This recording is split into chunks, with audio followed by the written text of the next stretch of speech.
I am recording. 1, 2, 3. Hey, we synced once. Sounds like it. Okay. What's that? Hello, everyone, and welcome to the first episode of the SWW Show in the year 2019.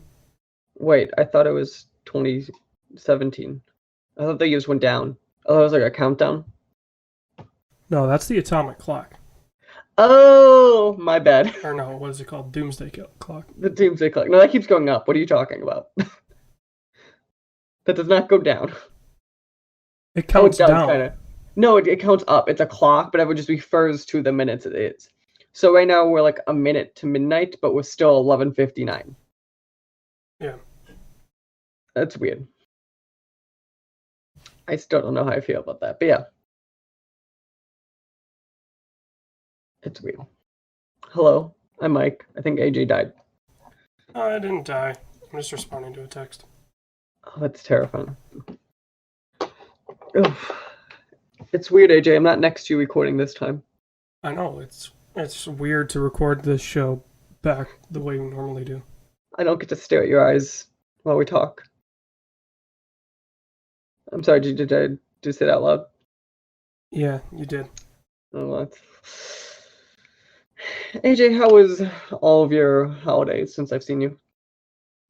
Mike, my holidays were actually pretty good. They were? Yeah. What'd you do? Stay in the what's the name of Michigan? Is a state the car state? It's the Wolverine state. Oh, you have Wolverine there, and you didn't tell me. I thought he was from Canada. We have the actual Wolverines, although apparently we don't. Yeah, there's no. Well, I don't know if it's true anymore. I think they're trying to bring them back, but for the very longest time, there was no native population of Wolverine in Michigan. Wait. You know, I have an actual question now. What? Wolverines are real? Yeah. What the hell's a Wolverine? Take a badger. Okay. Size it up about 15%. Okay. Piss it off, and give it Does it have giant claws. Yeah. Interesting. I didn't know that was a real animal. They're basically like honey badgers. Okay. Only they don't have the white stripe on them. It's a lighter brown. Oh, and honey badgers are some deadly fuckers too. Only if you piss them off. Don't fuck with a honey badger, man. Nope. I've played enough Far Cry games to learn that. Am I wrong? Yeah, you don't want to mess with those things. You don't want to mess with Wolverines either. They get really they're super, super territorial. To the point where, like, you know, they will fight bears. That bear wins, right? Not always. Oh, that terrifies me. What kind of mutant fuckers are we talking about then? Well, no, it's just like, you know, for a bear, it's sometimes not worth it to fight a Wolverine. So the bear doesn't lose per se, just walk away. It just doesn't want to fight. Okay, I assumed like the bear gets its shit handed to it. No, I mean, it'll definitely get, like, you know, scratched up and stuff like that. I'm sure if you had a decent amount of Wolverines, they could take down a bear. But, no, not, like, you're not just going to see a single Wolverine take down a bear. Could you imagine? Like, just one Wolverine just fucks up a bear. Okay. If we're talking just, like, regular size of them. So, like, a regular size Wolverine and a regular size, we'll call it a black bear, because those are generally smaller. Yeah. I mean, it would need some serious help to get the job done, but... Okay, let me finish. It was you and the Wolverine. Could you beat the bear? Bare hands? Yeah, just you. No clothes or anything, just you. Pretend you're like a Wolverine man. Um, and the Wolverine is like friends with me, Yeah, like so like you're he's not gonna attack me. no, like your partners in this. Like you've talked about this ahead of time. You have a game plan. I think it would be close. Really? Yeah, because okay, so the average black bear is like what 300 something pounds. Okay. So not, that's like what, like 60 pounds heavier than I am. Hmm. So, I mean, me plus a Wolverine that's pissed off could probably stand a chance. I'm not saying we would win. Like, it wouldn't, if we won, it wouldn't be like we were walking away scot free Hmm. and scratch free. But I think it would be a lot closer than you think. Hmm. Interesting. But I'm also not saying it would be we would just stomp the bear out because bears get pretty pissed off. I was gonna say, like, this feels like a. I know you're a big size guy, but like,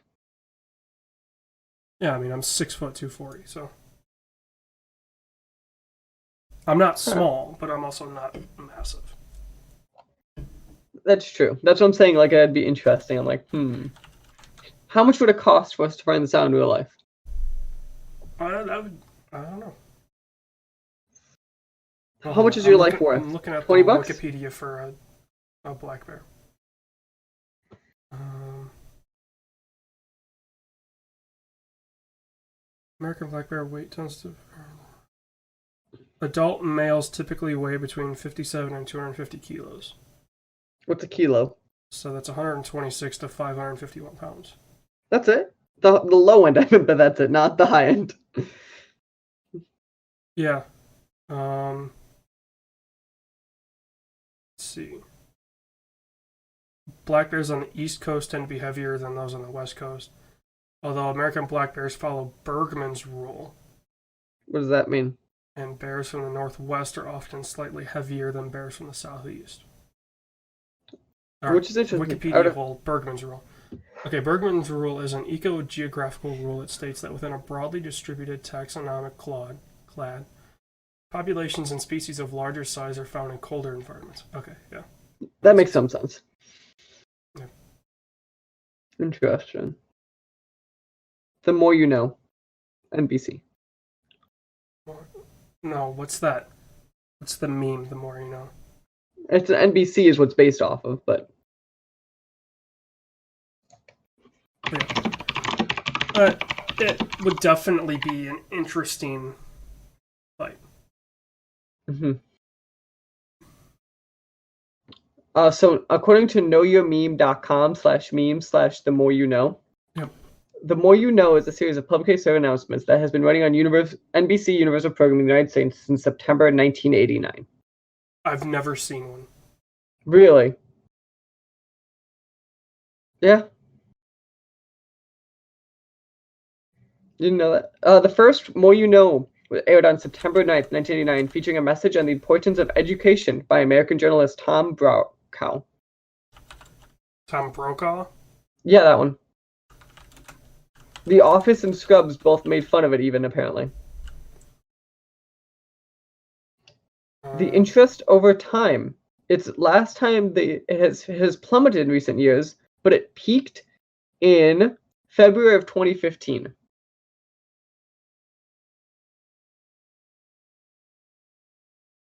Because yes, they have a chart about Google Trends based upon the meme. You ever been to Know Your Meme? I used to visit it when I was in college. I love the inspiring Early years Spider-Man in college. meme. Yeah. This That's a recent one, too.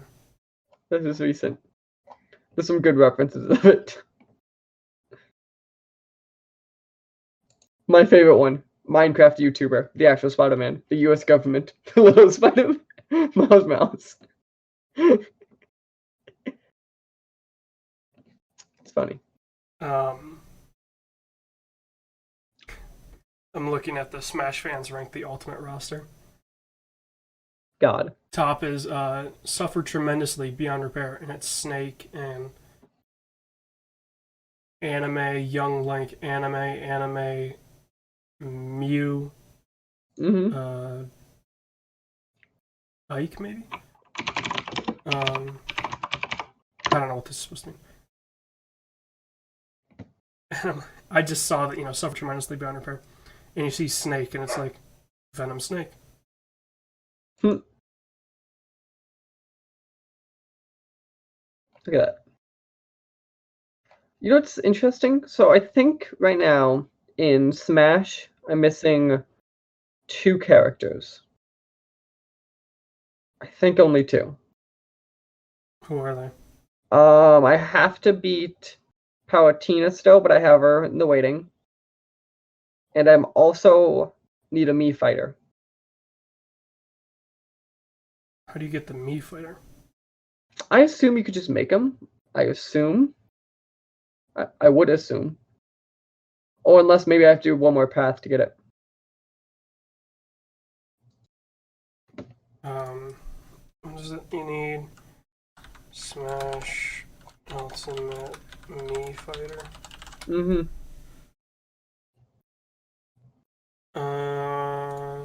fighter Ultimate. Okay. Brawler, sword fighter, and gunner variants.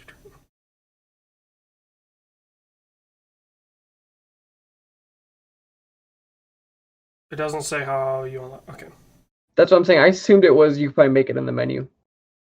The stage shown there is fine to me. Stage by enemy or defeating the Mii fighters in World of Light. Okay. I'm surprised there's not there's probably a challenge mode thing, folks. I've been doing the mode we did when I was over. Yeah. That seemed to work the best. Unlockables. It would be great if they just gave you, like, here's how you unlock this character, That would be nice. I wouldn't mind that. Okay, hold on. How to unlock the Mii fighters. There we go. Okay. There's a bit of twist. These characters are unlocked from the start. You just have to jump through some menu-based hoops to find them. That's what I wondered if they were. Okay. Over in the story adventure mode World of Light, each of the 3 Mii fighters must be unlocked as you progress through the mode's map. This will unlock each type of Mii fighter for use in World of Light in their default form, but unlike other characters, this won't add to the main multiplayer Smash mode. In order to unlock, you'll have to actually create some custom Miis. Okay, let's see. That makes sense. I don't have those. Character select screen. Head to Games and More menu, then Mii fighters, then Create. Okay. In here, you'll be able to create a custom look of Mii for each of the 3 classes of Mii fighter. Of you, AJ? Wow. To select Mii fighter, you'll need to select Mii too. Without them, they don't appear on the character select screen. Huh. Nice. The more you know. The more you know. So yeah, there's that Smash talk out of it. Now, you texted me over the break about the ending of Red Dead. Oh, yeah. Now, I'm curious. Did you hear the ending through Giant Bomb's Game of the Year discussions? Yeah. You haven't reached it yet. No. So Okay. Did you finish the Giant Bomb stuff? I haven't even started it, honestly. Okay. I generally wait for this first full week of January and then start listening to it. I'm gonna give you a heads up then.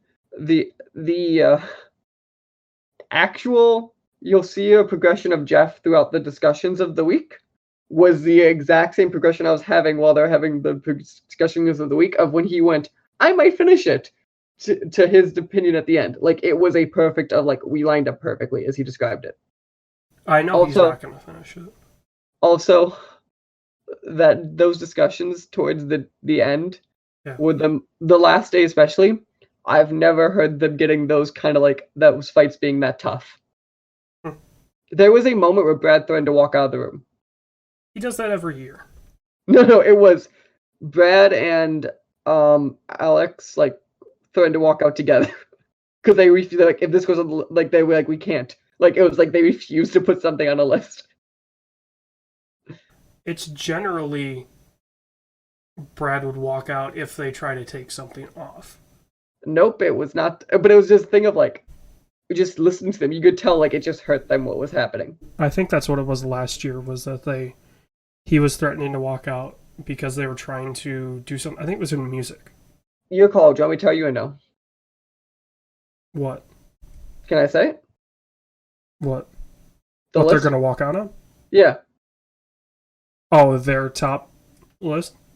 Do you want to know what it is? I guess you can. I mean, okay. To be fair, spoiler alert, but like, I mean, I assume, you can go to giantbomb.com and also I assumed you care about the discussion more than you care about the end of the day list. Yeah. Okay, so the actual fight was Red Dead Redemption is on their top 10 their top 3 most disappointing games of 2018. And he said if you put it on that list, I'm walking out. Because he couldn't comprehend it because Dan fought and got on the list. And I honestly could see it as a disappointing game. So what it was at the end, it was they went, we need to do a vote. And it was 5-4. Red Dead went on the list. Yeah. It's disappointing for... Okay. Red Dead is a disappointing game. It's interesting because... And maybe you'll hear the discussion there. But it's... The discussion way they have it, I am 100% agreeing on the argument of... And I think this is what broke it for me in a lot of ways, is... The story, when I heard the actual story... Yeah. Actually blew my mind the way it like progressed and stuff. But getting there doesn't seem... progressed? Progressed. But like getting there doesn't seem fun. And the issue is and I think there's the issue I was having too, is I feel like it's not like a game where it's slugs and no gameplay, which is one thing. It feels like I'm fighting the game to play it. So here's why I would be totally fine with calling it a disappointing game. Mm-hmm. Red Dead Redemption 2 is not a video game. I argue it's a simulation. It's a truly full-blown simulation. And I think the issue is, even if it is a simulation, like little stuff like moving and shooting in that simulation isn't fun. No, well, moving and shooting in real life wouldn't be fun either. So right, and I don't know. I feel like that's... I mean, it's definitely, if you're not in the simulation, like if you don't like simulators, you're not going to like Red Dead. I don't know if I hate simulators. It just, maybe it's like when I want to play Red Dead, I don't want to play a simulator is what it is too. I think maybe it's that. Like, I think a lot of people went into Red Dead like, cool, the next Rockstar cowboy game. Yeah, this is going to be a fun story, a fun cowboy game. Which I don't care if the story's not fun. Like, to me, that story sounds amazing. When I heard the actual how it went. It's a really good story. And like all of that stuff, and I was like, wait, they do what? Like, it was that type of thing. Dude, some of the side stories and the places they go are insane. And it's valid. It's just, and it's funny because, like, again, the systems I think I should like. I just think so. Well, okay. It's my whole. Did you ever play thing. Arma? No. Okay. So Arma is arguably the most simulation game out there. I think I've heard that. It's a military simulation in the way that I've played like the Sniper Ghost Warrior games. Is there anything like that? Those don't even hold a candle. Okay. Like those are still video games. Okay. Like Arma, there's servers that like, and there's mods that you can put on this that are like DayZ an Arma mod. Yeah, DayZ is it's an Arma 2 mod. Yeah. There's mods you can put onto Arma that are like, realistic walkie-talkies. So like, and realistic like, what would that be? Positional voice and stuff like that. Ooh. So like, you can talk to the people around you, just fine. But to talk to anybody, further than like, 15, 20 feet away, you have to use the walkie-talkie. Hmm. And like people go hard on Arma, and it's like, you know, I've heard of servers where they set up a situation, and it's, you know, 40 guys go into the server, and they've got, you know, okay, you're Alpha Squad, you're Bravo Squad, you know, Mm-hmm. everybody has their role, and then it, you know, 10 hours later, they either finish the mission or they don't.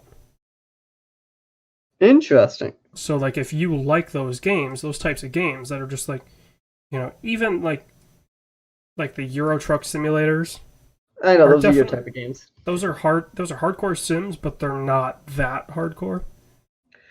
They're I've not heard Arma the hardcore. like you put some like literally you put the radio on and just kind of go for it type games. Yeah, they're definitely relaxing games. But they're also hardcore sims in the sense that you have to be thinking about, okay, you know, I have to think like 50 miles in advance. For what, gas? Yeah, for gas and okay, how tired am I? So I've actually never played this game, so I have some kind of systemy questions on them. Okay. So like, do you have a budget? So Because otherwise, why are you not stopping for gas every gas station I see? it depends. Okay. When you start out and you're working for companies Mm-hmm. and you're a hire driver, they will cover your fuel costs up to a certain amount. Okay. So like, you know, for a 100-mile journey, they'll cover the fuel cost.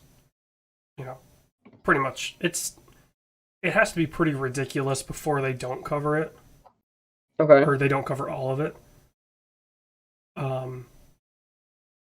But you're not making a ton of money by being a hire driver. So then once you get enough money that you can buy your own truck, and then you have to take all those, you know, financial responsibilities on your own, you know, you don't want to be stopping at every gas station because then you can't do, you know, you can't get 2 jobs done in a day.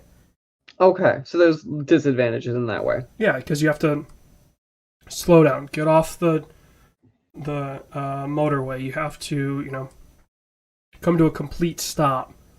Mm-hmm. You have to fill up. You have to start the truck back up. You have to get back onto the motorway, get up to speed. So, you know, it takes time.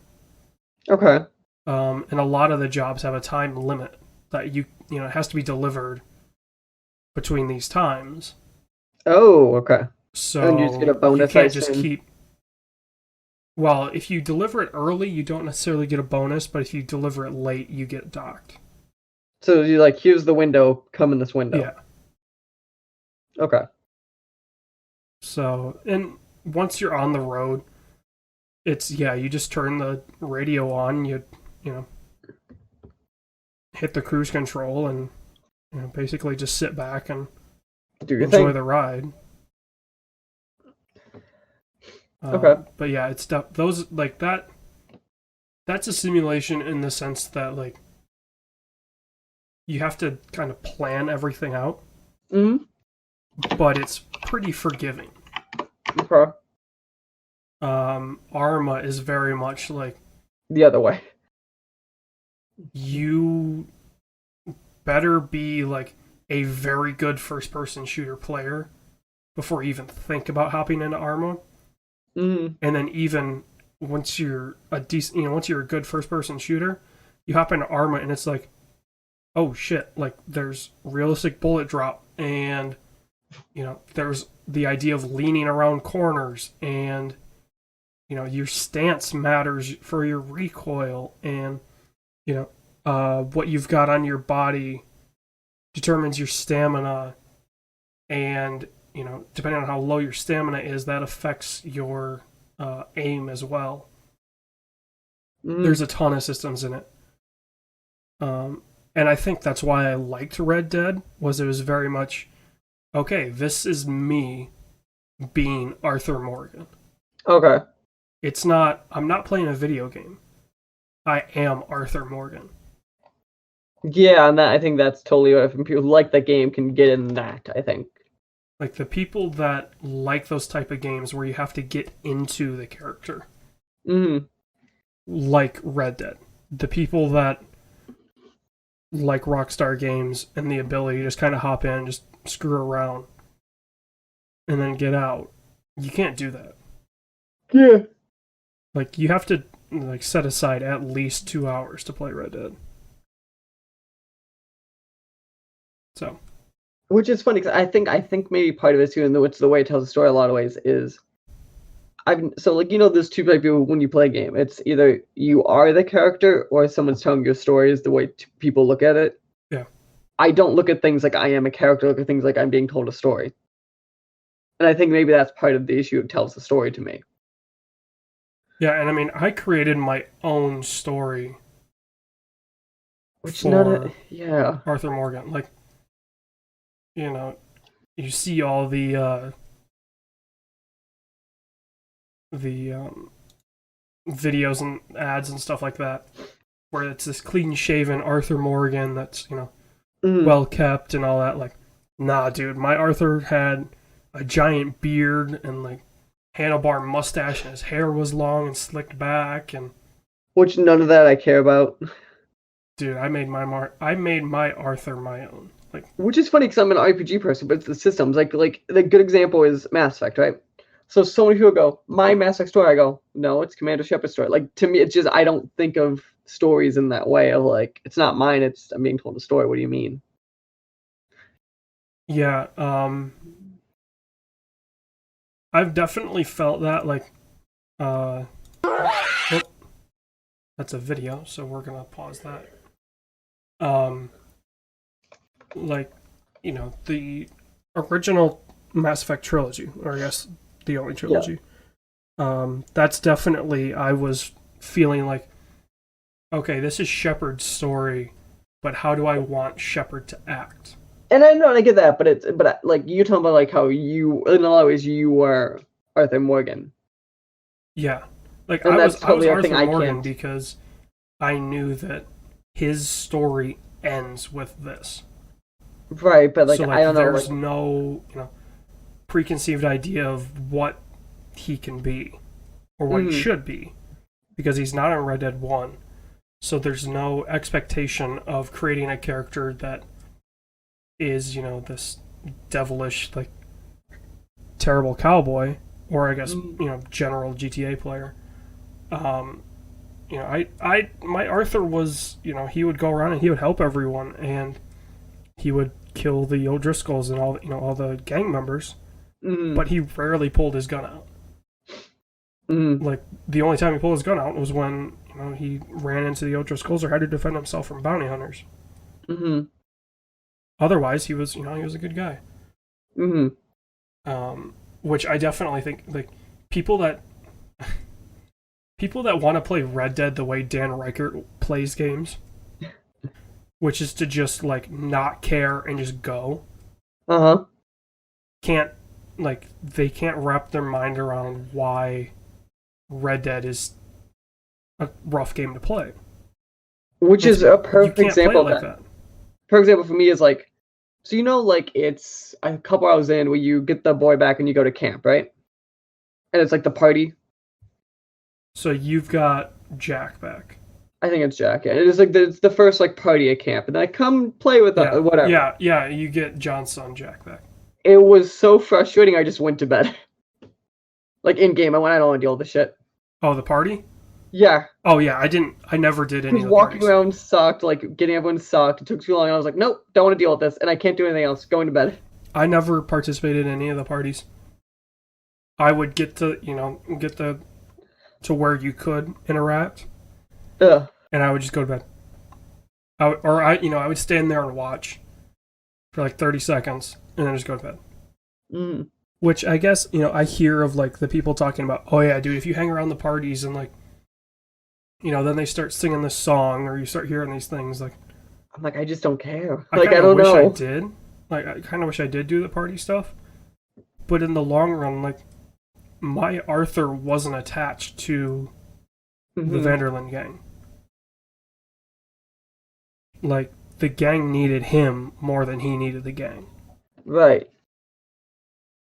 So, yeah, it's definitely a game that if you like to create, it's this weird thing where I honestly think like people that like to create, makers in general, right? So, storytellers, graphic designers, video people, game people, sound people, like people that like to create stuff, I generally think would have a better time with a Red Dead because it's like you are creating something. See, but it's not creating that way. Like, no, but it's creating in a medium that you haven't created in before. And maybe it's... So if you like the challenge when you create, it's a perfect game. Mm-hmm. And that's why it's my game of the year and probably one of my favorite games of all time. Because it lets me do whatever I want. Like, 90% of open world games are like, oh yeah, you can do whatever you want. But there's no consequence. Mm-hmm. Like, the Fallout games, they don't care what you do. Yes and no. When you get far into it, they do care. They don't care. It depends on like what you're doing. So like I argue like Fallout New Vegas is a good example of stuff does care because you have people like they have the factoring system of what reacts to you. Okay, I never played New Vegas. That's the one thing. Like, I never played it, and I kind of want to, but just have never done it. Fallout 3 and Fallout 4, I fired them up, got through their creation, got through the vault, did like the first mission, and said, yeah, no, console mode, TGM. Like, I'm just gonna plow my way through the story and just see what they have in this world. Because, like, I was not gonna put up with... I mean, Bethesda writing's okay, but it's not that great. It depends. Like, New Vegas, I stick with, is the best. Well, but that's not a Bethesda game. Right. Okay, it's Bethesda, not Game Studios. Right, it's Bethesda published, but it's not. Yeah. But you know what I mean when I say a Bethesda. No, and I mean, but like that's my example of like I think New Vegas I think is different in a lot. I think no, it's a lot of Bethesda, but it's different in a lot of ways. Like it's the creators of the original Fallout went, hey, they remade Fallout. Let's remake Fallout in the remade Fallout way. Yeah. Because it's the team that made Fallout, so like they're like, we could do this. I like how that's their marketing for what is it? I love it. Can you tell they're pissed? They're like, guys, we made New Vegas. They're like, from the creators of the original Fallout. And Fallout New Vegas. And Fallout New Vegas. I'm like... every market person that market team had their fingers up went, the good Fallouts. Because and my stance was, okay, yeah, those are the good Fallouts. But I don't think I would be hanging my hat on the Fallout franchise right now. Okay, but New Vegas, I think they're doing it on purpose because the idea is, you could say you want about 76 in the Modern Fallout.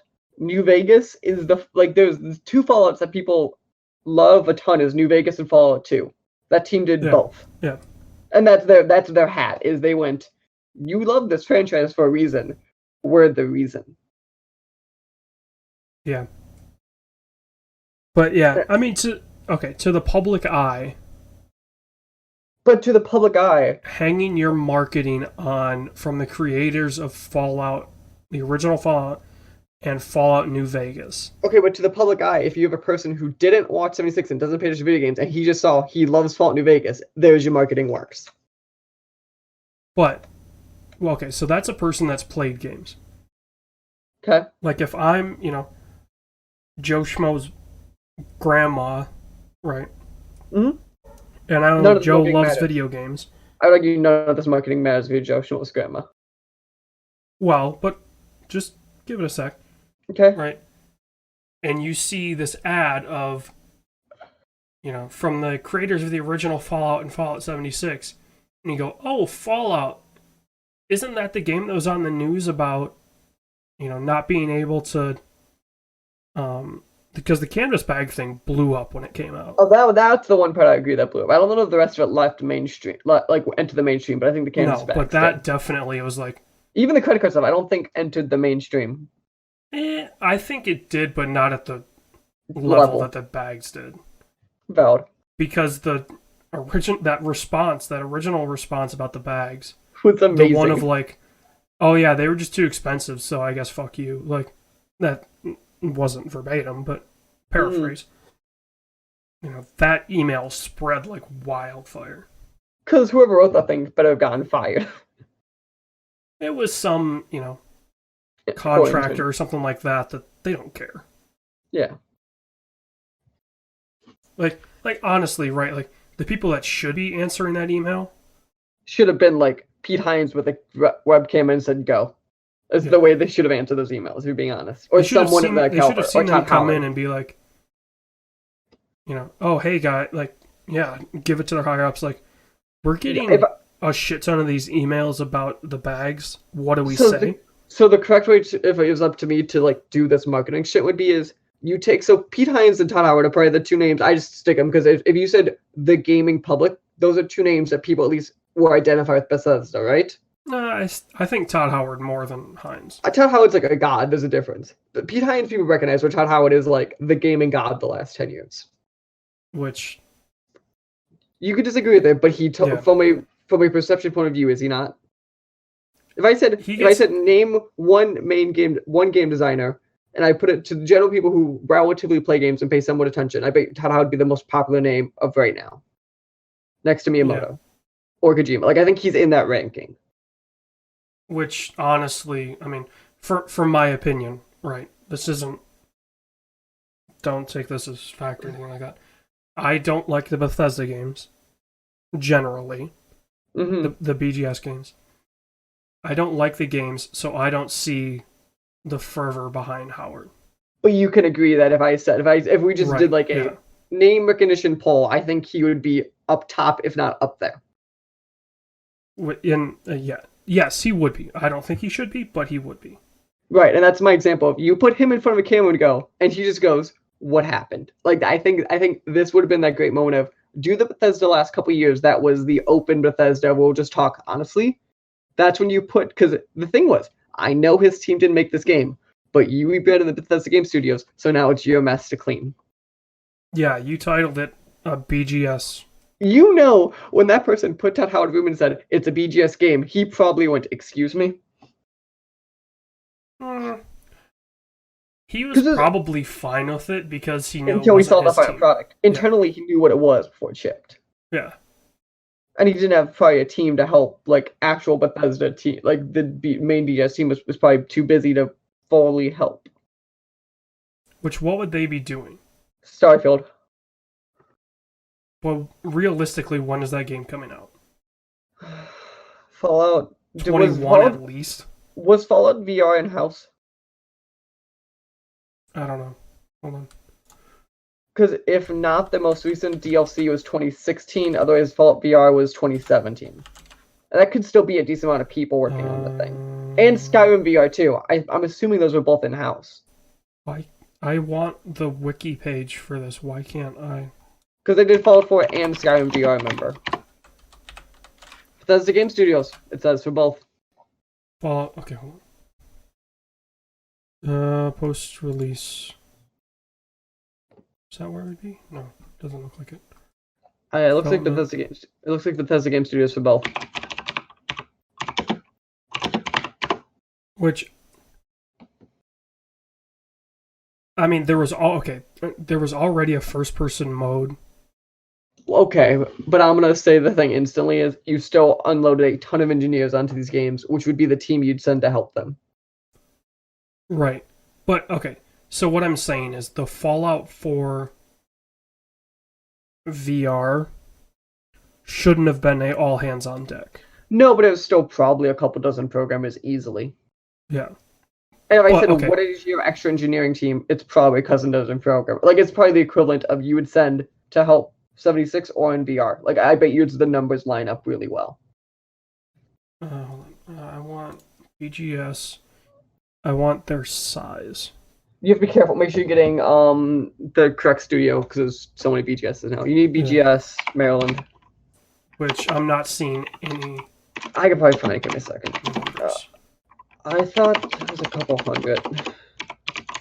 I could be wrong, but I thought. But this game's 400. 400? That sounds right. I'm looking at a number. It says 2018 number is 400. Okay, so if you figure, we'll call it 10% Todd of Howard their was saying that, yeah, Todd Howard was saying it's 400 in proper BGS in 2018. So if we say 10%, which would be 40 people, worked on VR. In a long-term sense. Okay, I bet you there's more people. I bet you it's, if you look at how people touched it, it's probably closer to 70 or 80, but I agree with you from a core team point of view. Yeah. So it's unfair. Right, so then you have 360 people that they're probably in waves doing like vacations and... So my guess is vacation. Stuff like that. Starfield, so you probably have the bulk of your team on Starfield. I bet you have a pre-pro going for Elder Scrolls. I know it's small and I know it's going to be 10 years from now, but I guarantee you have a pre-pro team starting it. Like 10 people level of pre-pro. Because you might as well. Yeah. To at least some level of a head start. If you have that big of a team. The only way a cycle for Starfield should take 5 years. I bet you it's like 5. I bet you we'll see it at the beginning of the next console cycle. Yeah. So like 2021, like you know what I'm saying, the first couple warm up years. I bet you'll be it will be like the tipping point of that console cycle will be Starfield, for good or bad. But the only way it should take 5 years is if there was nothing done for writing beforehand. No, what did Fallout 4 to Skyrim was 4 years. Yeah, but you have to imagine there was a team working on like the story and stuff like that.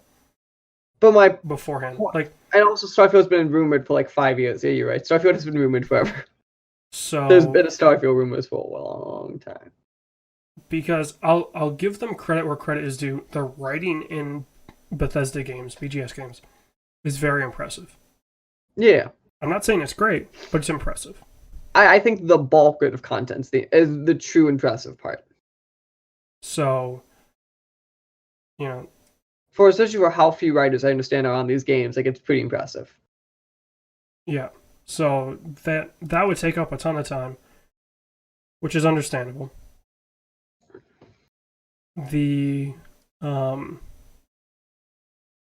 thing that I would say, my assumption is the reason BGS games shouldn't take that long is because it's not like they're doing, you know, new engine work. Here's the question: are they though? And that could be. Do we know it's on creation? Well, Starfield is on creation. They've said that. Have they said that? Yeah. Okay, but so and maybe that was too far long. But something like for Elder Scrolls 6, we don't know is, for example. But that's a solid 10 years off from now. Okay, but if it's like them and they keep using the same engine for every 20 years. Yeah.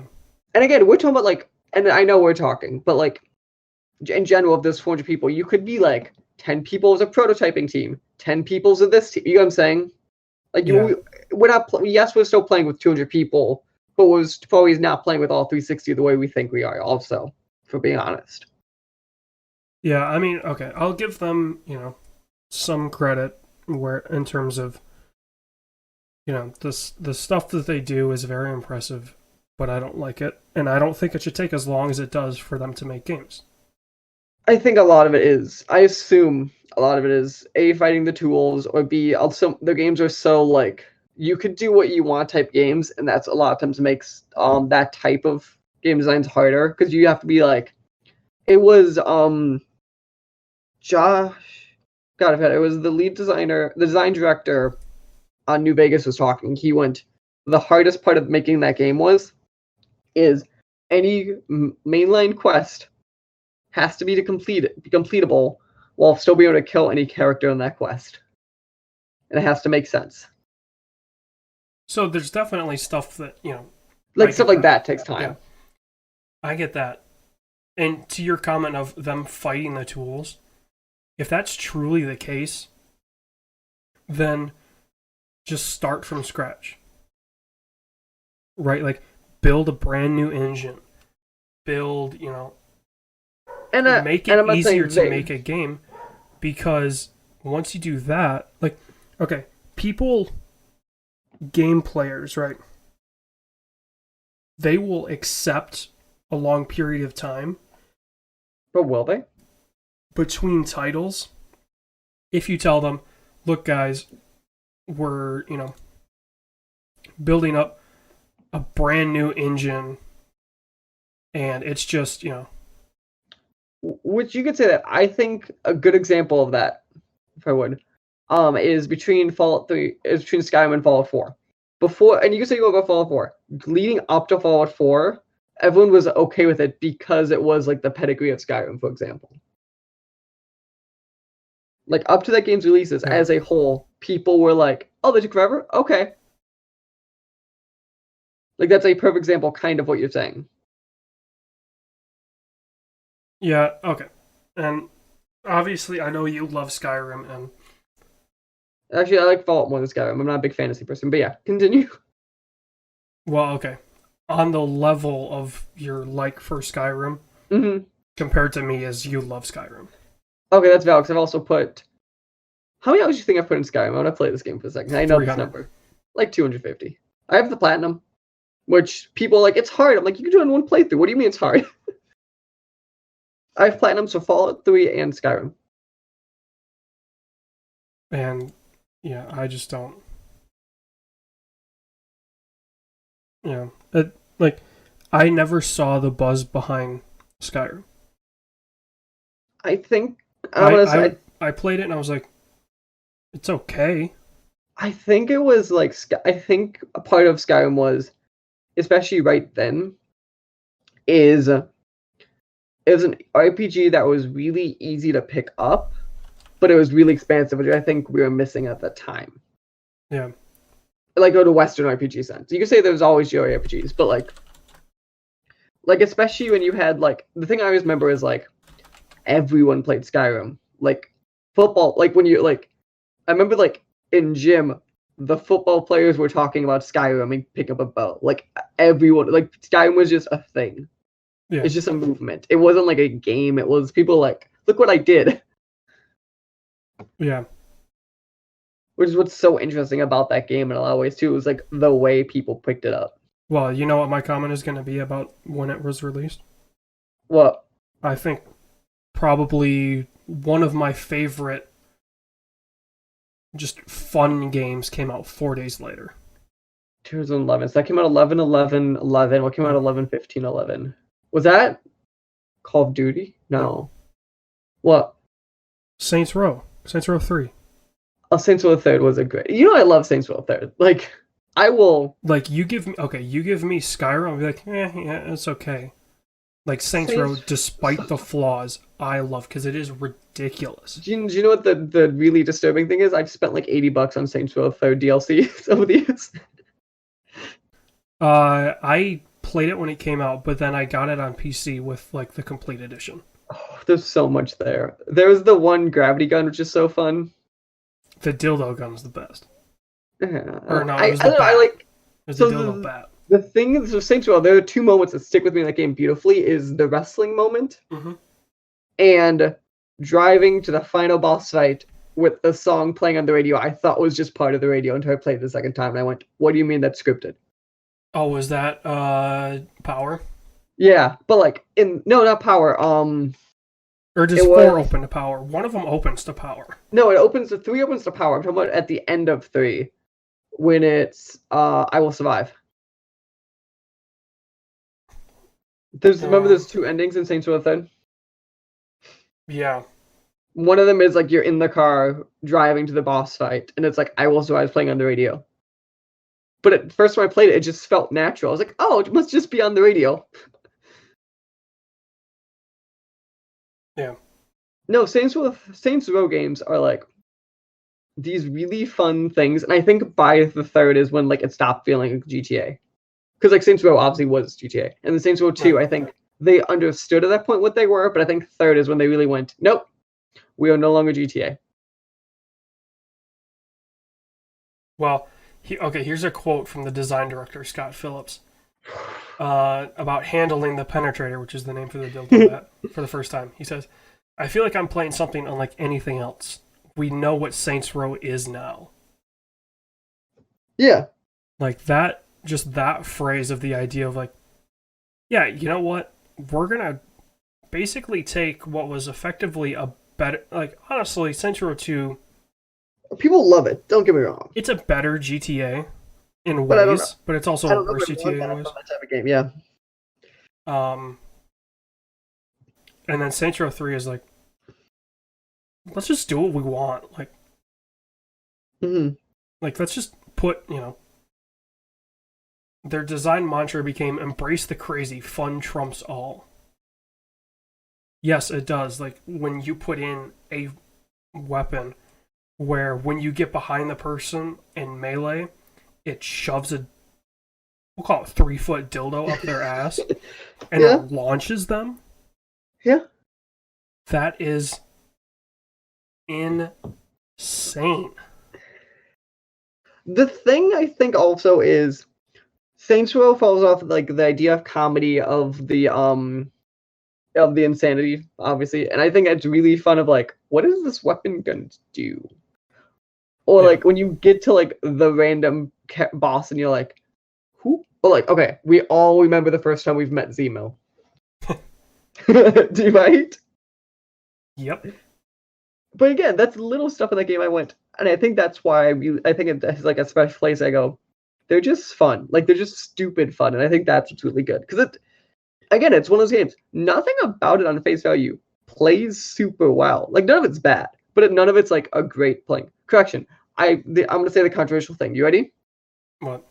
Saints Row Third might be the best open world driving game I've ever played.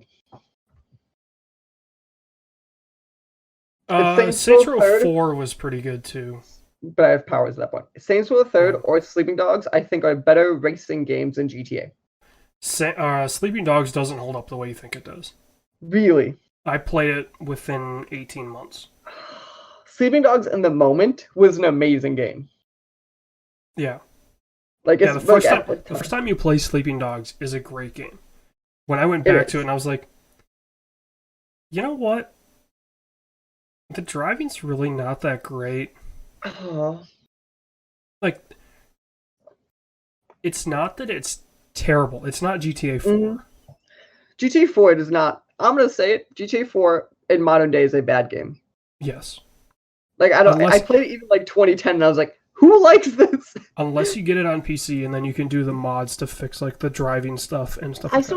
Okay, maybe if you mod it out a ton, but like I still don't know if any of it plays well. Like shooting is bad. Driving is I don't understand. Shooting is more like the shooting in GTA 4 was basically okay, left trigger, aim assist locks on.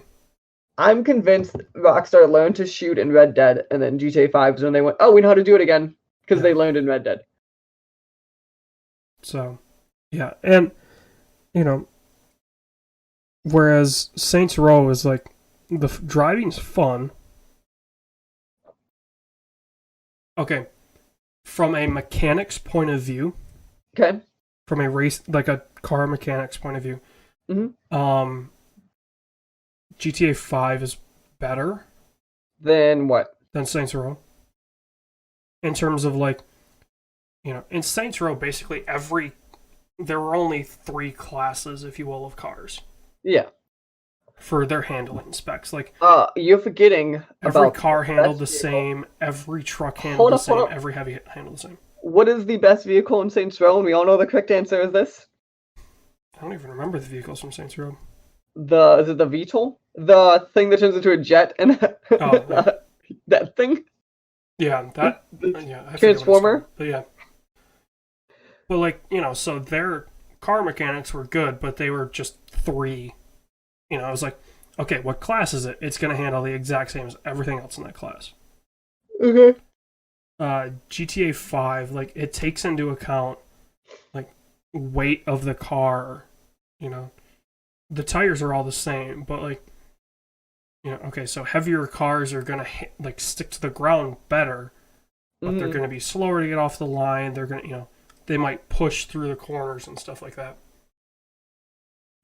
So they're, like, as a, like, just the mechanical point of view, GTA 5 is a better game.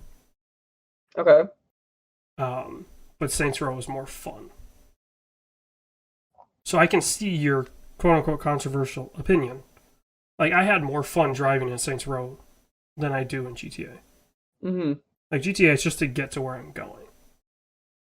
Saints Row is just, it can be fun to drive around. Yeah, because there are people who are like, I jump in GTA just to drive, and I go, why?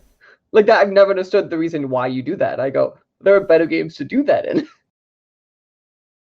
Yeah, if you're gonna just drive in an open world, I mean, Like I understand the like I'm in GTA Online with my friends. I at least yeah. understand that part of it, but like I have legitimately better memories driving, say, in Sleeping Dogs than I do in GTA, and just seeing a thing. I'll just put it this way: if you have great memories of driving in Sleeping Dogs, don't go back to play it. Oh, Sleeping Dogs, I remember like it was the weird dating stuff. Like there's a lot of weird stuff in Sleeping Dogs. That was You're great. dating what, Emma Stone? Yeah. Yeah. God, what was her name? I don't Annie know. or something, I think. Yeah. Amy? Amy. Her name is Amy. Yeah, I'm pretty positive it's Amy. I think United Front's closed too, which is very upsetting. Because United Front Games. Yeah, well, because remember, They made that sequel, Triad Wars. did it come out? Yeah, and then it shut down. The game's success spawned a spin-off multiplayer game, Triad Wars, which was canceled in 2015. I thought it was gonna come out, did it not? It never came out. Okay. Oh, they also worked on Disney Infinity 3.0. Yeah. And Halo the Master Chief Collection. How many teams worked on Halo the Master Chief Collection? Everybody. Amanda. I got it. You ready? Shen's I have love the list. interest, Amanda Cartwright. You ready for no, I was thinking of Amy, which is different. There's just like 5 missions with her. You ready for how many teams worked on Halo the Master Chief Collection? Hold You on. ready? How many do you think worked on this sucker?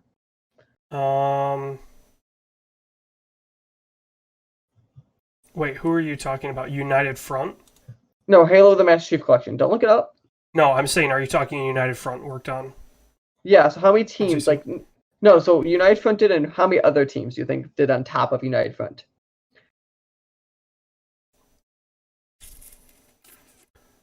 I'd say...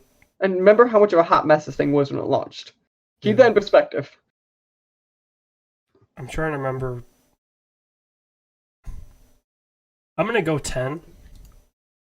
Okay, not quite 10.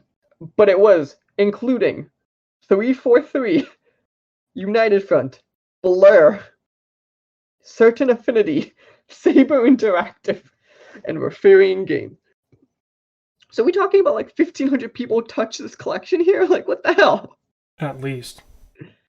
Like, you understand how many teams that is, right? Like, that's actually insane. Yeah, that's just, yeah. Like, why do you need so many teams to make this thing? God almighty. Yeah. Got it. So, AJ, any other fun things you've seen or watched during break? I saw Vice and the Mule. Let's talk about the Mule. Okay. So tell me about this drug hustling, loans shagging slagger. Well, okay, so it's Clinty boy, right? It's Clint. It's Clint Eastwood. I'm trying to think of the best way to describe it. It's... Oh yeah, weren't you guys seeing it on like Christmas Eve or something? We saw it Christmas Day. Okay. Yeah, Christmas Day. It's a pretty standard, like, Grandpa was too busy with work, so he never knew his daughter, and that whole story. But he connects with the granddaughter, that kind of thing. And then that's what I expected to be. It's a pretty dull story, honestly. It's pretty sad. It's got its points, but it was okay.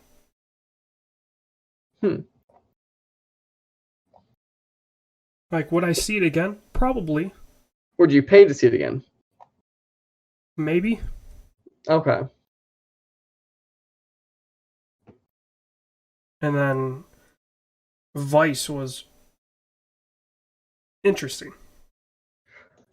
So we were talking before the show that Yeah. Vice, you've said, is Adam McKay in a nutshell, basically. Yeah.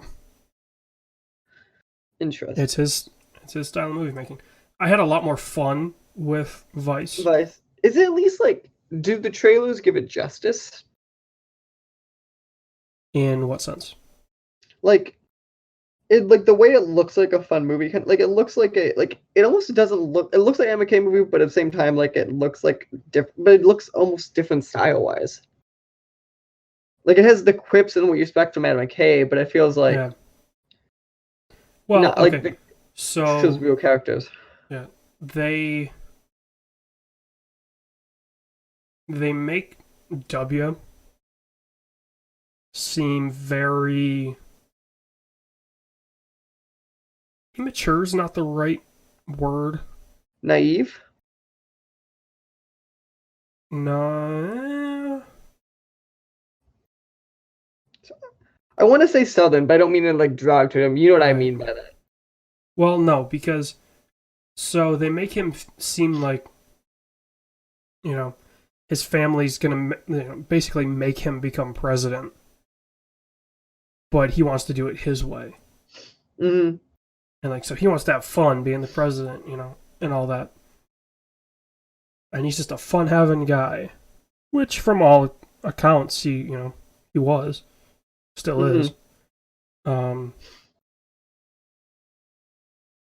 But they made him almost like, it was like, you know, Dick Cheney was, like, they made him the president. Which I understand Dick Cheney was stupid powerful, but like at the same time, yeah, the movie Let Me Shoot has a political goal in mind. Is that a good way of putting it? Yes, it portrays W as being like this, he's just there to be the president, like the title, the president, whereas Cheney ran everything. And he does kind of, like, McKay kind of covers how he did it. Okay. Like, the legal precedents that they kind of, like... You know, my favorite thing is how, like, Cheney technically lived in Texas, but you can't elect a president and a VP. Like, a state can't vote for someone from the same Wyoming. states. Okay. No. Yes. He moved to Texas, like, a couple years before the election. And then he changed his address to Wyoming before he became the VP nominee. Because in the Constitution, the state of, if you like state of Texas, for example, can vote for a president who's state of Texas, but the VP cannot also be from Texas. Like a state can't vote for someone who both the tickets if they're on the same state. But he always billed himself as being from Wyoming. Right, but legally he was from Texas until 2000, like January 2000, because he lived in Texas. Well, yeah, he was a Wyoming housewife. It'd have to be before January of 2000. No, election was in November. Oh, right, yeah, we elect, yeah. And then they get, yeah. Yeah, I'm like, no. Maybe it was different, but that's what it was. It was, they changed it because of that exact reasoning.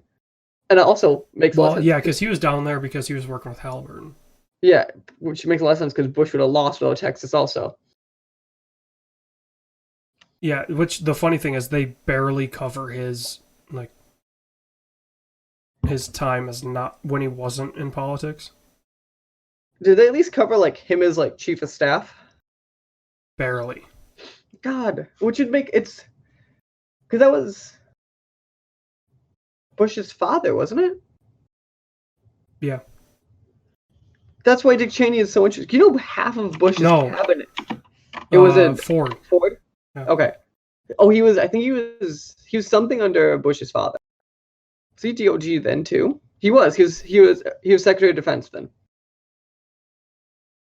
Yeah. You know what's funny, right? Is like half of Bush's cabinet was HW's cabinet, just in different positions.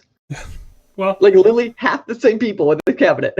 I mean, that's what you're gonna have, right? Like, obviously W knew all those guys and he knew the job that they did. So like, no, it's funny, but it's just interesting if you look at it because he just moved a bunch of them around. Also, it's like, why wouldn't you? Like, yeah, you know, you got these guys that have the talent and have the expertise and, you know, have the experience. Mm-hmm. Why wouldn't you do that? but just so funny. They Also, cover Colin Powell's speech to the UN about Iraq having WMDs. you have to. I think you legally have to.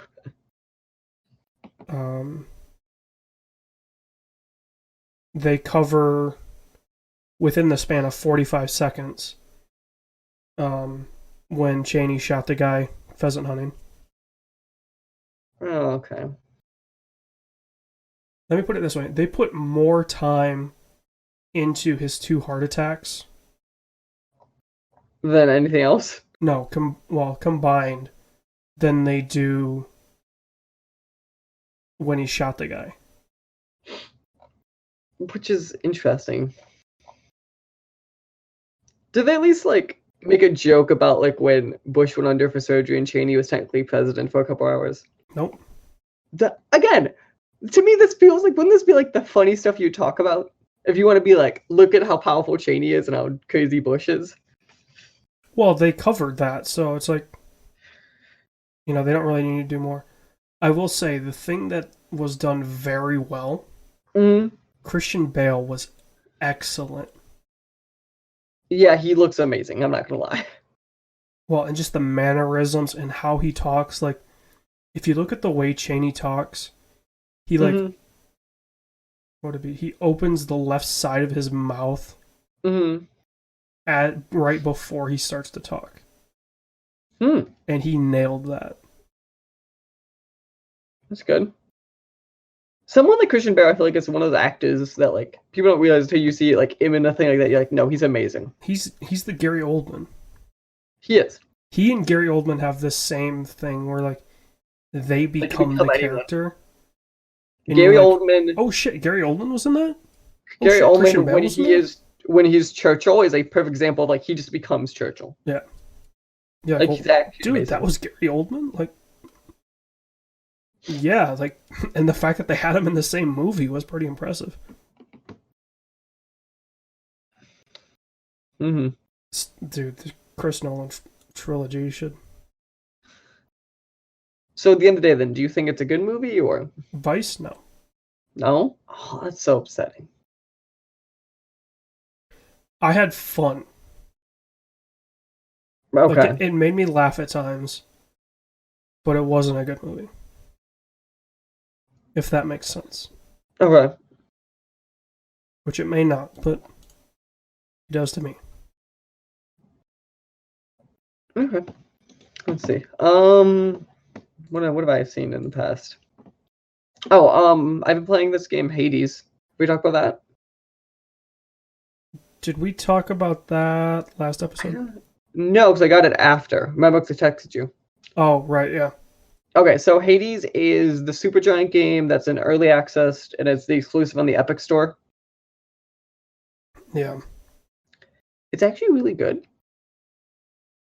Oh, I know it's good. I've seen coverage of it, and I've seen that it's good. Yeah, it's also super. I like Supergiant's style a lot. It plays kind of like Transistor, like, in a way I feel like some of the guys move. Yeah. But like, it totally, it seemed like it's their style, but, like, not their type of game, which is interesting to me.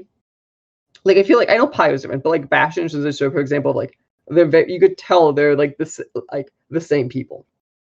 Yeah. Where Hades, Hades, it's, when you go farther, you get the 2 types of continual currency, and it's this purple stuff, and then to upgrade stats, and then you have keys to either unlock weapons or stats. I like that system of, like, it's a nice progression system of, like, I could choose what stats I can upgrade before I upgrade them. Yeah. And then the thing that's really cool is every couple rooms, when you start a room, you basically get one of the other gods to give you the power to help you out. And you could choose what attack it goes on. Yeah. So I have a boost, slash, range attack, and, like, a drop down attack, which is an AoE.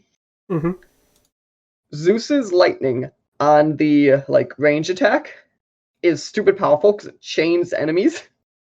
So, like, legitimately, I will just continually upgrade that in a run, and it would do, like, so much damage. Like, I'll get big enemies, throw 3 of these out there, and I'll just wipe a room and be like, oh, that was easy. Yeah.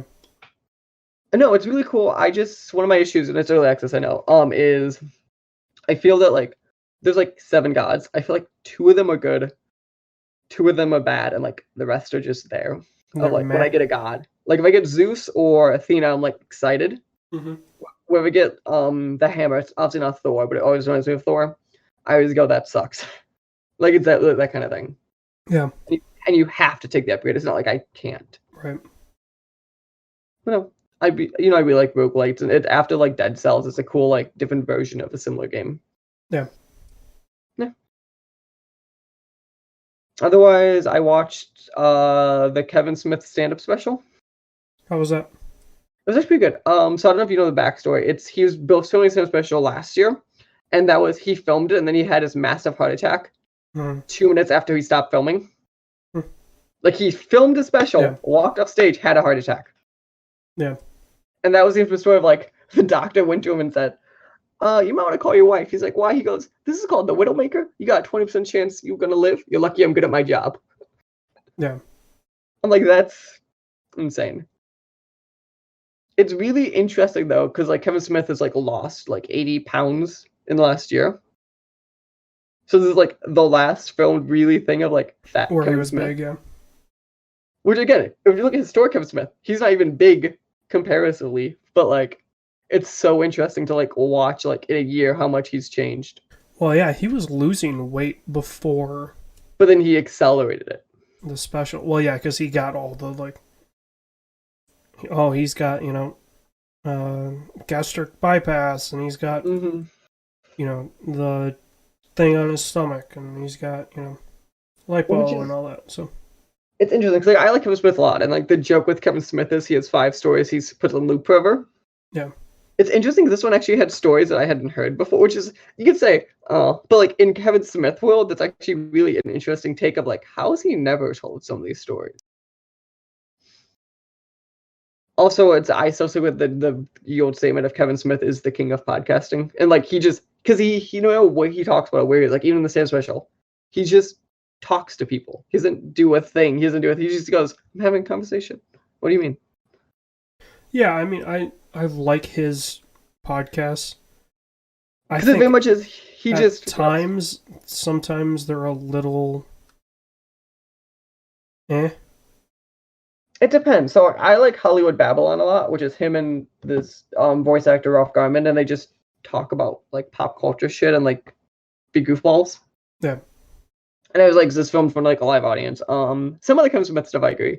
Some of his movies I think get me. Like I love Mallrats, for example. Yeah. And Clerks. Clerks is one of my favorite movies of all time. But, yeah. Otherwise, I started playing through the old Spider-Man DLC. Yeah, you're telling me that. What? Yeah, a couple weeks ago?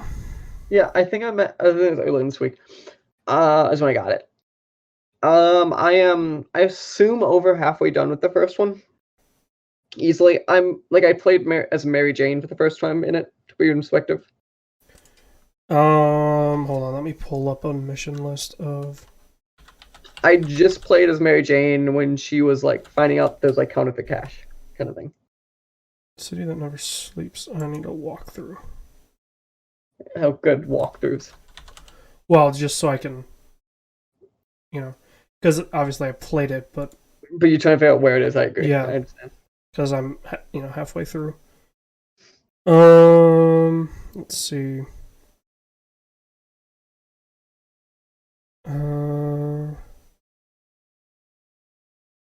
Long lost loot. Hardy's stolen art. Does that sound like it? No, it was. What did I do before that? I've met the detective, obviously. I've done some screwball challenges already. I've already figured out the bomb thing. Pete. Spoilers for Spider-Man DLC. Pete is still not sure if it's his kid or not. Well, you don't find that out until the very end. Okay. But like it's a mission or two after he told MJ. So even during the mission, like when you're, cause basically what it is I'm going like through this warehouse and like trying to take pictures as MJ. And even when she sees Pete at the end of the mission, she's very much like a, bye Pete, we'll talk about it later. Yeah. Like not wanting to talk about it. Find a way. It's not that one. Like old times. No. Get to the target location. I think it's not that beat one. Black Cat like a mission or two ago. Like, you know, when you chase around the city. Well, I hate to say it, but you do that 2 or 3 times. Oh, fucking hell.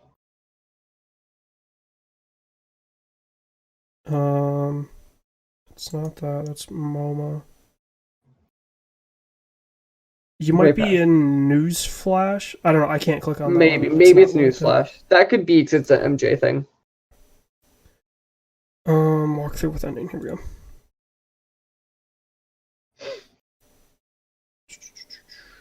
Oh no, that's video walkthroughs. I need a. God almighty. I really like it. Screwball challenges are frustrating as fuck. Yes. I'm okay with the bomb stuff, and I like the reason I really like the artwork thing is because I like the little banter with the detective. Yeah. I think that's why that's cool. It's basically a backpack collectible, but I like it. There's an actual something tied to it that makes sense. It reminds me a lot of ways of when you're doing the research challenges in the game and you're just learning about Harry Osborn is why they mattered. Oh, yeah. Those actually, I would say finish those. Because there's not that many, actually. The art, I think they're art. Yeah, finish those. I need to do some more screwball because I need some challenge tokens so I get more. I don't have all my gadgets upgraded, I realized, on the main game. But I went through the main game on New Game Plus and just... Yeah, but you don't use gadgets. I don't understand how you play this game. Because it's not that hard. It's not, but gadgets are way more fun, I think. I like the thing of when you could do the trip mine, but you put it on people so they hit each other. Yeah. And there's something like that as well. Like that type of stuff I think is really fun though. Yeah. That trophy's a fun trophy. Yeah, or I still have my superpower with the guitar. So if I want to... you use that? Yeah, I land on rooftops and I hit it and they're off. Dude, either quad damage or the spider bot are way better. But the rooftop, the way that makes rooftop one is it's literally guitar on a rooftop, everyone dies. Or there's one person left and I'm done. Well, but it's only on your level, right? What do you mean? So, when you're doing the construction site challenges, you only get the people on the one level. Yeah. Yeah, so then you still have to get the people on the other level. Whereas with Spider-Bot, that lasts, I think it's 15 or 20 seconds.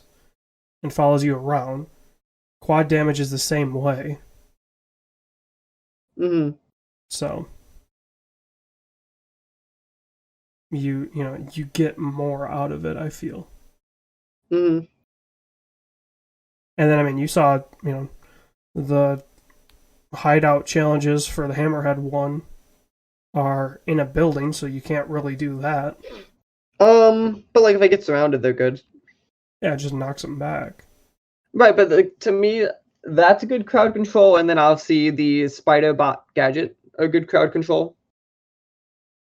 Yeah, that's the one I use mainly. I'm using quad damage right now. But... No, the actual gadget, not the suit power.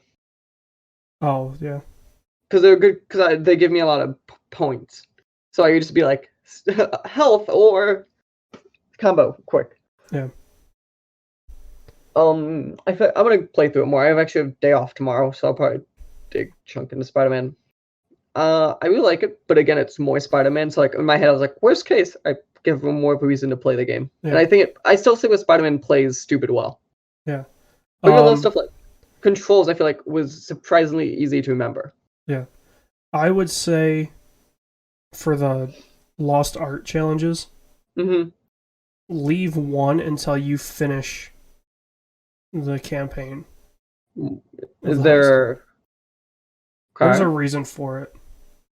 Would just make more sense. Well, that's the way I did it. Okay. And I thought it just worked.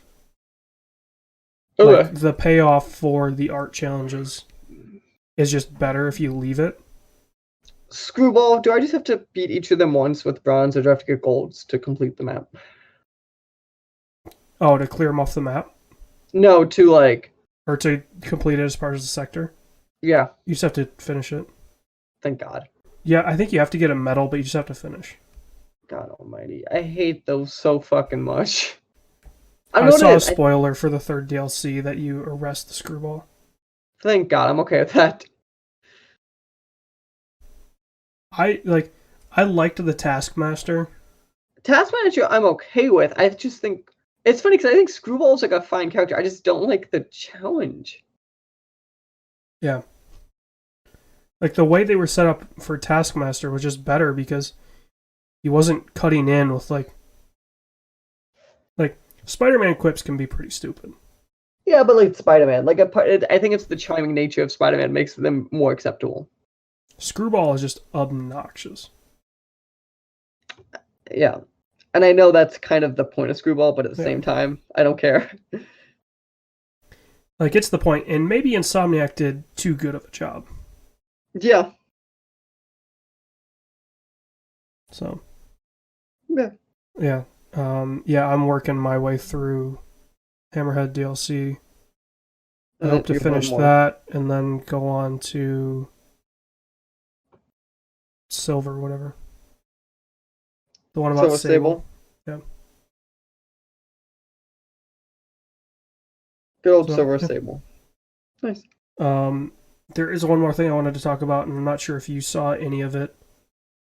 What? But, Hulk Hogan returning to Raw, I saw. No. He's on Raw. He's on Raw on Monday. Okay. You know how little I care about the product right now? Then what is it you care about? New Japan Pro Wrestling. Oh, no. Wrestle Kingdom was today. And how was it? Really good. Really? Obviously, I didn't watch it live because that would have been like 2 o'clock in the morning. Yeah. I watched the match recaps and some of the matches afterwards. Okay. Kenny Omega came out to... Hold on, let me get the song right. It was a song from, I believe, Undertale. I don't know, I never played it. And he was dressed up as the One-Wing Angel.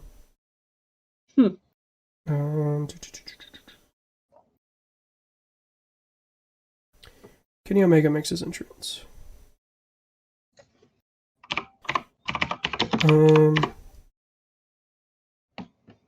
Let's see. He came out to Hopes and Dreams. Which is... I think from I never played Undertale, so... Me neither.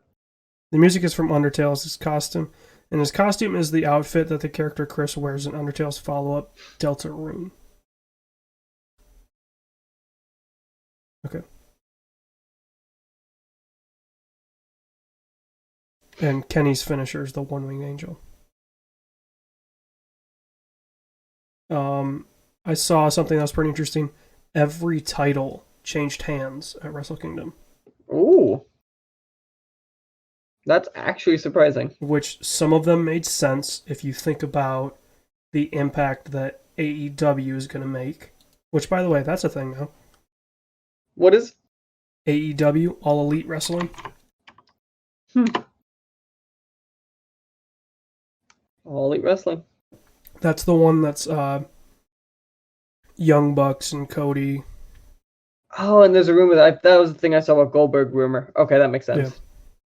I saw some Goldberg rumors of him heading that way. There's a probably pretty good chance. Goldberg. I don't like Goldberg, but... Really? I guess, yeah. I don't like the Superman thing, but like Goldberg's one of the few exceptions. Yeah, he's just not a... Honestly, it's because he's, like, really not a good wrestler. I think I like the persona of Goldberg. Probably is part of it. Yeah. Like, it's funny because, like, as a whole, any of the Superman people, like John Cena, infamously bores me because he has the same superhero shtick. But I think he also doesn't have the same. Also, you need to look up the John Cena and SmackDown pictures from last week. I swear to God, that man has aged 20 years in the last 2 years. That's what he looked like when I saw him in the airport. Really? Yeah. God almighty, what happened to him? I don't know. He's just doing what he wants. I don't care. His haircut's so weird, though. He looks like a normal person. But that's not John Cena. Maybe it is now. Oh, God. You definitely need to look up, though, the highlights from Chris Jericho and Tetsuya Naito. Okay, you said Chris Jericho. I'm interested. First off, he looks weird as hell. Really? Yeah, the makeup that he did was not good. And it was interesting because it was a no DQ match. Okay. So, and no DQ matches in Japan are a whole lot better than they are in the US. Because they actually do no DQ stuff. Yeah. Nice. And, yeah, I mean, you know, Wrestle Kingdom is obviously their WrestleMania. Mm-hmm. Is it as big in the sense of, like, it resets the season and all that, or? Yeah. Like, everything leads to WrestleMania. Like, the G1 tournament is basically the Royal Rumble. Like, it gets you a match at Wrestle Kingdom. So, Zack Sabre Jr. and Will Ospreay, they didn't have a match together, but they had a match. They both had matches.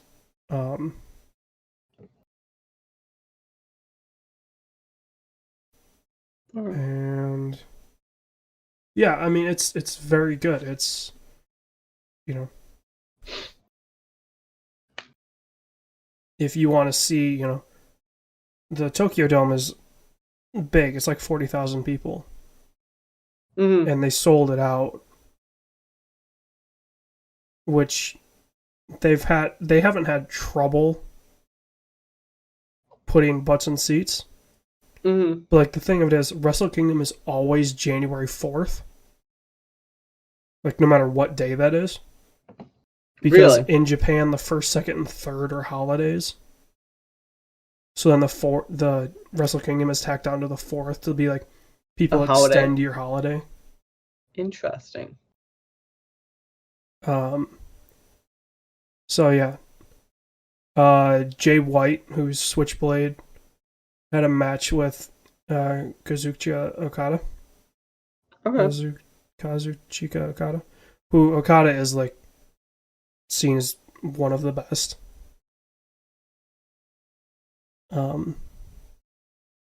Which if you want to see like some of the best wrestling you'll ever see, like, you know, then, now, and forever, right? The WWE slogan. Watch Okada Kenny Omega matches. They had a couple at Wrestle Kingdom, and they had one in the G1. They're amazing. And they regularly go half hour, 40 minutes. I think one of them went 60 minutes. Whoa. They wrestled to a 60-minute draw, if I remember correctly. That's a lot.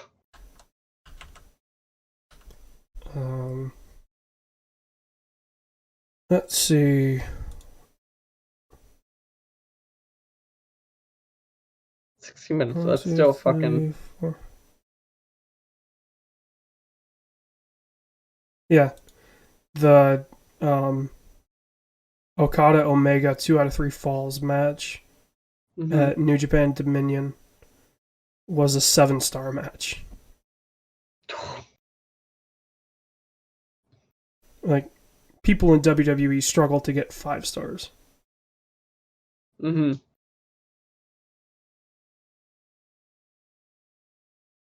So, yeah, if you seriously want to see some of the best wrestling you'll ever see. I'll look it up. Yeah, you gotta dedicate a day to watch those matches. I'll just look up all the Chris Jericho matches. How many do you got? Jericho matches? Mm-hmm. In New Japan? Mm-hmm. 4 or 5. Okay. Not that many. That's upsetting. His one from Wrestle Kingdom 13 or 14, whatever it was. Just look at his outfit. I'm terrified already. Let me see. Chris Jericho, what? Chris Jericho WK13. He goes 13. What the hell is his makeup? Exactly, dude. Oh, fuck. So, yeah. I didn't need to see this. I'm good. 13. There's a couple good spots in that match, but yeah. Nice. Well, that sounds great. So, AJ, we need to discuss now. So they don't know what game, but we're not going to do a new movie for this month because we have a special guest interview coming, right? That you're going to do. Yep. But we still need to discuss what's our old movie for the movie/interview club, I guess. Hold on, let me pull up Amazon. Oh no. Prime. Oops. Hold on. Prime Video, included with Prime. Movies.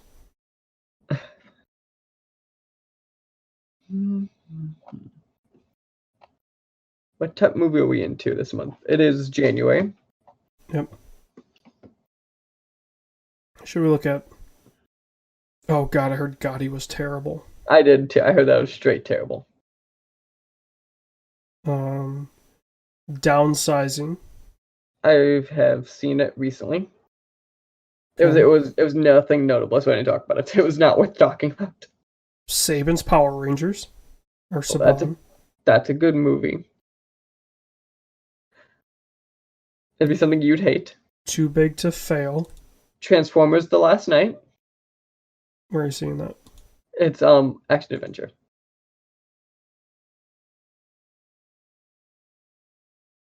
It's one of the bad Transformers movies. Action adventure. Oh, Iron Man 2's on Prime. I have the movie we have to see. Guardians, the English dub. Where is that? You have to search it for it. Found it. It's the Russian version of the Avengers. The fucking bear. Oh no, I've heard that is. No. That's so bad. It's not even fun. Seeing Iron Man 2, I really want to do Iron Man 1. Seen Iron Man 1 recently. I could do it. I've seen it very recently. I've seen Iron Man 2 recently. Mm-hmm. I'm going to say the controversial thing. Iron Man 2 is a decently good movie. Which is funny because people hate it. Which one's that? Is that Whips? Yeah. So Whiplash is Iron Man 2. Iron Man 3 is a bad movie, I'll just say. Which usually people love it's either 2 or 3 are the divisive ones. Either you love one, hate one kind of thing. So such different movies. Ooh, Star Trek from 2009. That's a good movie. It's a really good movie. It's the best of the 3 Star Trek movies. Of the modern Star Trek movies. Debatable. What's better? Oh, well, okay. I wouldn't put it head and shoulders above. I liked... Into Darkness was fine, and 3. I like Beyond was fun. Good. It was fun. It was a fun movie. I don't know if it was a good Star Trek movie. You know what I'm saying? Yeah. It was for sure a fun movie. I have zero doubt on that. It just, was it a Star Trek? So you said no Guardians. I'm thinking... What you thinking? Star Trek. Show of the 9 Star Trek? Yeah. Okay. Sounds good.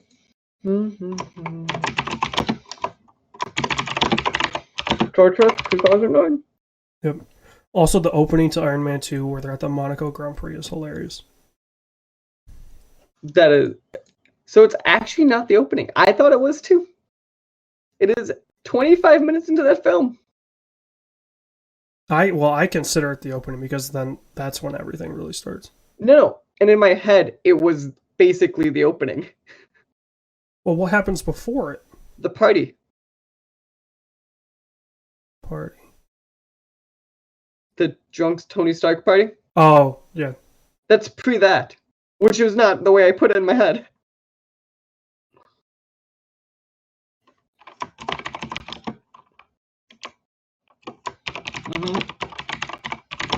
I just laugh at the young Elon Musk in it.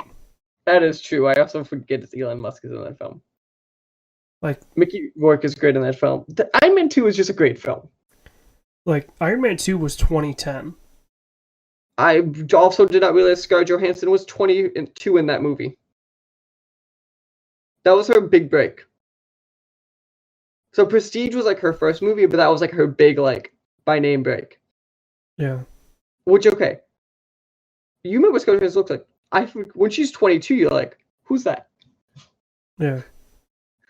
2010. So within, like, the Iron Man 2 was right before then Tesla, like, taking off. Yeah. That's amazing. Like, Elon Musk was a name, but, like, not Elon Musk. Well, he was a name because of PayPal. Yeah. And eBay. Yeah. 2010, to be perspective, eBay was 2002. So he founded SpaceX in 2003. He helped found Tesla Inc. Tesla was 2003, but it wasn't a big deal yet. Right, like, he founded everything back right after he left eBay. And then it just kind of has been sitting there. Yeah.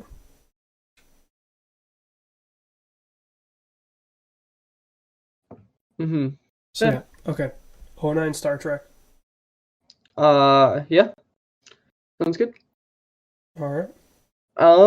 Yeah. Remember, please, to favorite us and subscribe on your podcast feeds of your choice. Thank you. That is my PA. Also, we're on social media. We are at the SWW Show on Twitter and Facebook. You should search us. I'm at Twitter at Mikey_Maroney. AJ is at Twitter at Mr. Michigan Man. Nope. No? I'm at Losi Boy. I'm trying to get at AJ Losi. Does someone have it? Someone has it, and they're like, they haven't been active since like 09. Have you DM'd them yet? Well, that's the thing, right? They haven't been active since 09. Oh, so... You should just contact okay, Twitter's hold on, no. The last post is August 9th of 2012. Mm-hmm. And it's... I don't know what. Have you thought of doing like AJ_Losi like I do? Well, I was gonna try to keep the no thing because my Instagram is just AJ Losi. Okay. So I'm trying to get my social media to be consistent. Yeah, just one username. Okay. Nice. So yeah. Otherwise, we will catch you guys all in a couple weeks. Remember to watch Star Trek 2009, and we'll be back with a surprise interview. And then we, in theory, should be back next month with our normal new movie, old movie routine. Yeah. Adios. Peace.